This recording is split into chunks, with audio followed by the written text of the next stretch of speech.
PSC, Miquel Iceta, reuneix avui a Palma amb Francina Armengol. Es tracta d'una jornada de treball per dissenyar estratègies conjuntes dels socialistes catalans i el PSIC-PSOE, que just acaba de començar.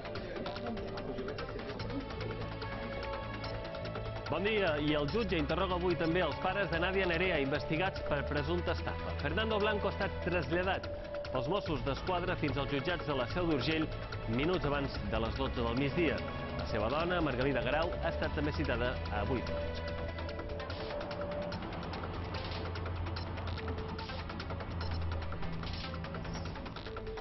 Han desarticulat una xarxa de narcotraficants que llançava fardells de droga en aigües de les illes amb un dispositiu de GPS per recollir-los posteriorment. L'operació es va posar en marxa després de localitzar sacs molt similars a Formentera, Menorca i Mallorca. La Guàrdia Civil ha detingut 12 persones.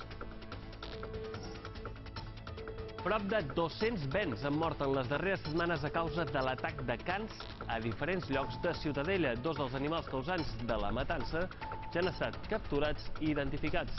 Ara es demanarà als propietaris dels cans que indemnitzin els pagesos afectats. I hem donat d'alta l'home que es va intoxicar en aquest incendi a Son Rapinya, on es va calar foc un local d'aparells d'aire condicionat. Avui de matí, l'escoleta que hi ha just al damunt tampoc no ha pogut obrir. I el Tribunal Suprem diu que les paneres de Nadal són un dret adquirit que les empreses han de mantenir encara que empitjori la seva situació econòmica. Els negocis especialitzats diuen que enguany comencen a recuperar-se, tot i que continuen molt per davall de les vendes que tenien abans de començar la crisi. El preu d'una panera oscil·la avui entre els 30 i els 50 euros.